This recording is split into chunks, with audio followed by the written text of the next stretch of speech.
नमस्कार, agree morning podcast में आपका स्वागत है। आज 3 दिसंबर। कल के सेशन की अगर बात करें तो एग्रीडेक्स के अंदर हमने आधे परसेंट से ज़्यादा की गिरावट आती हुई दिखी।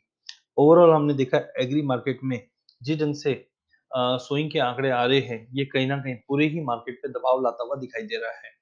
इंटरनेशनल मार्केट में भी हमने देखा कि कल सोया कॉम्प्लेक्स में गिरावट थी जिसके चलते डोमेस्टिक मार्केट पे भी हमें प्रेशर बनते हुए दिखा।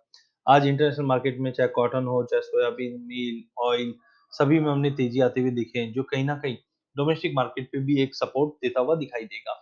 सबसे पहले एडिबल ऑयल बैग की बात करें तो कल के सेशन में हमने पौने से सवा परसेंट तक की गिरावट पूरे एडिबल ऑयल पैक में देखा। सोयाबीन में हमने पौने परसेंट की गिरावट, सोया ऑयल में करीबन सवा परसेंट की गिरावट, मस्टर्ड में 1% की गिरावट, सीपीओ में हमने 0.35% की गिरावट आती हुई दिखी। आज कहीं न कहीं प्राइसेज़ दिन के सेशन में हो सकता है दबाव में रहे, बट इवनिंग सेशन में फिर से लो लेवल पे बाइंग आता हुआ दिखाई दे रहा है। जिस ढंग से हमने देखा कि इम्पोर्ट ड्यूटी को लेकर एक अनसर्टेनिटी अभी भी बनी हुई है। चाहे डोमेस्टिक मार्केट की बात करें, चाहे चाइना की बात करें। वहीं सोयाबीन में हमने देखा अराइवल्स चालू हो चुके हैं, जिसकी वजह से प्राइसेज़ में थोड़ा-थोड़ा दबाव है। बट कहीं न कहीं पॉल्ट्री इंडस्ट्री काफ़ी इम्पोर्टेंट जंक्शन पे है क्योंकि डिमांड अभी तक इतनी ज़्यादा इम्प्रूव हुई नहीं है। हायर प्राइसेज़ के चलते पॉल्ट्री इंडस्ट्री की डिमांड ज़्यादा दिख नहीं पा रही है क्योंकि सोयाबीन भी हाई लेवल पे है, मेज़ में भी काफ़ी हाई लेवल पे, इसलिए पॉल्ट्री इंडस्ट्री के लिए थोड़ा इम्पैक्टफुल दिखाई दे रहा है। तो आज के लिए सोयाबीन दिन के सेशन में हो सकता है दबाव में रहे क्योंकि 4400 का लेवल तोड़ने पे 43-40 तक का लेवल दिखा सकता है। दिन के सेशन में दबाव रहेगा बट इवनिंग सेशन में रिकवरी दिखाई देगी। वहीं सोया रिफाइन की अगर बात करें, दिन के सेशन में दबाव रहेगा जो 1050 से लेके 1048 तक का लेवल दिखा सकता है। उस ड्रॉप पे फिर से बाइंग करके चलेंगे। फंडामेंटल लॉन्ग टर्म के लिए अभी भी पॉजिटिव है। मस्टर्ड में बम्पर सेलिंग के चलते हमने प्राइसेस में दबाव आते हुए देखा। दिन के सेशन में दबाव रह सकता है जो 58-20 तक का लेवल दिखाने के बाद फिर से एक पुल बैक आने की कोशिश करेगा। एज़ ऑफ नाउ मार्केट 5800 से लेके 6000 के बीच में ही ट्रेड करता हुआ दिखाई देगा।